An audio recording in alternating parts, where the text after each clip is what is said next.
Welcome to Young Living's Ecuadorian farm.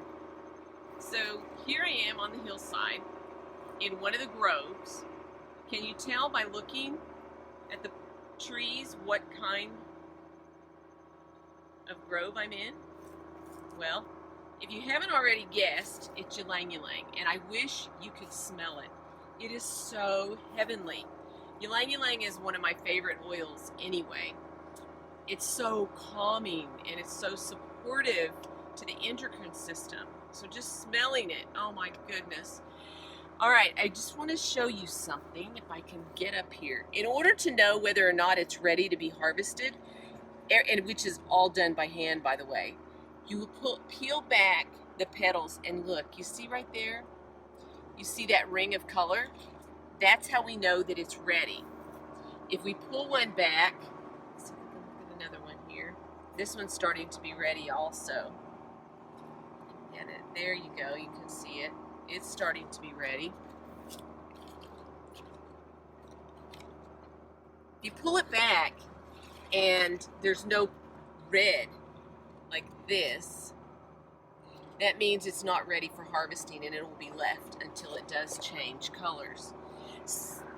They harvest the Ylang Ylang in the morning, the early morning, because it is the most potent between 6 and 11 a.m. So they'll come out and they will harvest here, and then they'll bring it up and put it into one of the small cookers because it's delicate and there's not a lot of plant material harvested at one time. It takes about 8 hours to actually distill it. And we're going to take a look at that next. Okay, so I was walking around looking for Rhonda, and she blended in so nicely with her shirt. I found her sitting there by her Ylang Ylang. Did you ever see Johnny Depp in that tree? He was in his element. So is Rhonda.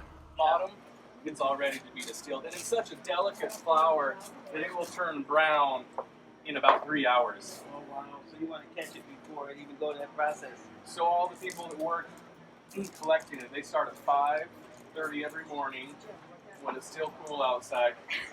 And then they work till about 11 to 12.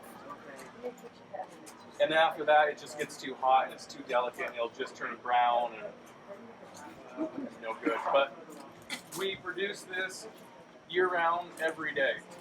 And it's interesting because we assign rows to each of the person that's collecting it, and they're responsible for their rows. So they make sure that they treat every tree with love and care, because if they just go through there and just pull them off really fast, the next day there won't be any flowers. And they're paid per pound, so it really is motivation for them to really take care of their trees.